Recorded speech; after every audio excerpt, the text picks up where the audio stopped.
Now, it's time for another Dice Tower review with the Game Boy Geek. Hello my friends, it's the Game Boy Geek here. Today, you are going to have your very own monster, and you're going to be attacking all the other monsters and trying to be the last one standing. This is a dice checking game filled with luck and strategy, and it's basically on Kickstarter right now. It's called Chaos of Cthulhu. And this is a game that around 15 to 30 minutes long. You're going to be activating special abilities. You're going to be secretly deciding who you're going to be hitting. Let's take a look. I'll show you how it's played. I'll see you on the other side.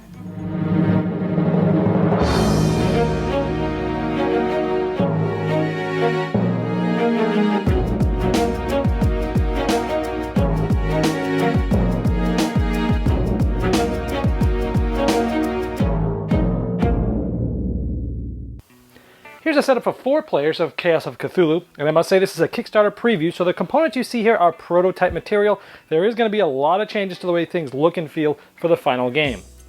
Each player gets a playmat with their color here in this X here. They also get a bunch of tokens for healing, attacking, doing madness, and blocking. They get some stones here that they'll be using to activate things. There's some offering tokens here, and then of course we have the 5 main dice that will make up your monster for the game. At the beginning of the game, each of you are going to take your 5 dice. Now let's take a closer look at these dice. Each of these, basically each set of these, is a head, a torso, a left, a right, and a bottom side. Everybody gets those sort of dice where it's up, down, left, right. Now each of these have a different value on there, and it's a different monster. So you could have a left there, a left there, a left there, and each of them have a certain value, and each of them have a certain special ability as well. At the beginning of the game, everyone's going to take these 5 dice, they're going to roll them, and they're going to put it together. So in this case, here's the monster that I had rolled. If you roll all the same people during setup, the same monster, you just roll again once to get yourself a little bit of a random setup here. One more thing to note here is that these dice, even though they're larger than these little green dice, they're going to be even larger in the final version. I know they're going to be about 1 inch by 1 inch, and they're not going to be stickers. They're actually going to be printed very nicely right on them. The dice are the biggest part of the production part of this game. Now over the course of the game, you have this mat here, and this is you, this is your monster, and here's the monsters of your opponents, the other colors there. What you're trying to do over the game is you're trying to be the last monster standing, or you're trying to get your dice to line up to be one full monster. And you know it's a full monster when all the dice have the same exact number. In this case, it's Cthulhu. They're all 6s in the bottom right-hand side, and all the monsters have different numbers, and so you're trying to either be the first one to have a full monster, or to be the last monster standing. And here's a quick look of what the different 6 monsters look like if they were fully formed and the names of them. Now once the game started, everyone has gotten their monster. Everyone's going to roll their 5 summoning stones, okay? And let's just say this is what I've got here. What we do is we're trying to assign and summon these different powers of this monster by the dice. Well, first of all, we have a 1. And I could make this one activate this one over here because it has a number 1. I could take 2 dice and add them together. Here's 2 1s. This one is going to activate this one, that's a 2. A 6 can activate any of them. So let's say I use this 6 to activate this, and the 4 I just can't do anything. Maybe I'll put actually the 4 here, and I'll activate the 6 as a wild up there because the 4 are 4, and the 6 is a wild. Now we see that each of the little icons in the top left-hand corner tells me what ability is going to be activated when I summon use the summoning stones to activate that part of the monster, and those are here. So for example, this red one is an attack, and essentially it allows you to deal 1 damage to the player to your left, and that person who's receiving the damage gets to say what part of its monster gets hit.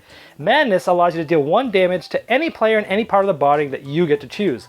A block, which is here, gets to cancel 1 damage from somebody else giving it to you, and a heal allows you to take one of these and flip it up 1, so the 2 would then become a 3 because this part is a little bit stronger. And those are the different actions that I'm trying to do. So as I'm activating these, I'm also updating my player mat here. So in this case, I know I'm activating a block on me, so I'm just going to put sort of a block next to my guy here. I'm also doing 2 different madnesses, so I get to pick which player I'm going to play these on. So let's just say a madness here and a madness here, and then we have an attack. And so basically we know that we're going to attack. We'll attack the player to my left. He's the black player.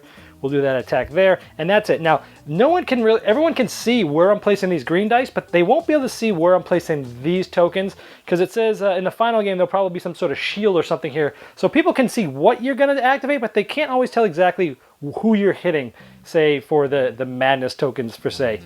They won't really know. So that's done. Once everybody has activated and looked around and see what everyone's doing, once everyone's placed all their tokens on their mat, we start with the start player. We go in clockwise and just resolve the actions, and they all happen simultaneously. So let's say a player to my right had the attack, which means he's going to be attacking me, but maybe a couple of players across had the madness, and I wasn't really sure who they were going to attack. So it happened simultaneously. So let's say the player to my left had the madness, and they decide to attack me, and they get to say my torso. Because when your torso goes below 1, you're dead and your monster's out. Right now it's at a value of 3. He's trying to attack my torso. I'll use my block token on that, and that's that. Well, then maybe the next player next to them had a madness token, and he wants to go after my torso. Ooh, so my torso would go from a 3 to a 2. Now again, if that goes below 1, I'm dead. Like that. And all these things sort of happen simultaneously. So I would attack the player to my left, and during attacking, I would get to choose, the person being attacked would get to choose what body part gets hit. So that would happen, and then I would get to use madness on 2 other people. So all these things sort of happen simultaneously. For every body part that gets hit, it goes down a level.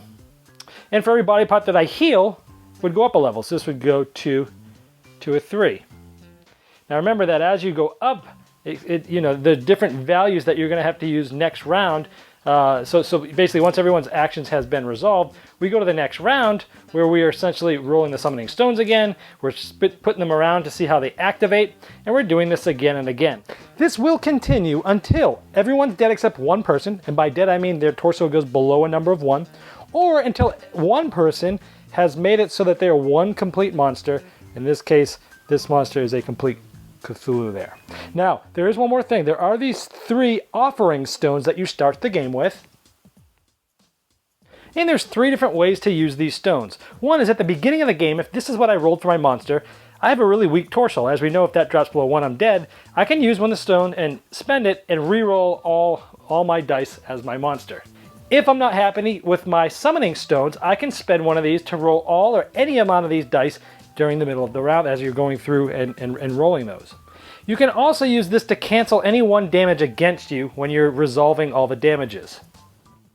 Now, every body part you destroy on another monster, let's say this was at a level of 1 and this got destroyed from another monster, every time I destroy that I get 1 back, as long as with a maximum of 3. You can have more than 3, but every monster piece that you destroy from another monster, you get 1 of those.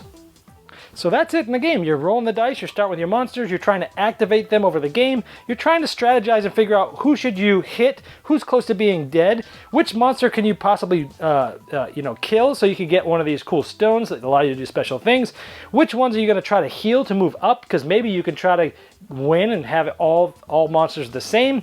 So it's a strategy and luck-based game where you've got dice because the luck is there, but you've got some strategy and you're trying to build off and fight off everybody else, and that's how you play Chaos of Cthulhu. Alright, well there's Chaos of Cthulhu. As I said, this game is on Kickstarter right now. Just below me there'll be a link that you can click, and that will bring you right to the Kickstarter page. Now, obviously those were components here were prototype. I've seen pictures, and they're on the Kickstarter page, of the real dice. They are huge and gorgeous. They're about 1 inch. Each side is 1 inch there, and all those dice just look gorgeous. So they put a lot of value into the production side of things here. So if you're looking for a game that's got a good mix of strategy and luck, that you like to chuck these huge dice that feel great in your hands, that look awesome, that feel awesome, that sound awesome with the thump as you roll them. And if you like the idea of secretly picking who you're going to be messing with, and or how you're going to decide how to mitigate what other people are doing, this game might be for you. If that's the case, again, click that link below me in just a few minutes here, and I'm sure they would love your support. Thanks so much for watching the Dice Tower videos. Find more great videos and reviews, as well as our top-rated audio podcast at Dicetower.com. You can also find other great shows at DicetowerNetwork.com. I'm Eric Summerer, and you've been watching the Dice Tower.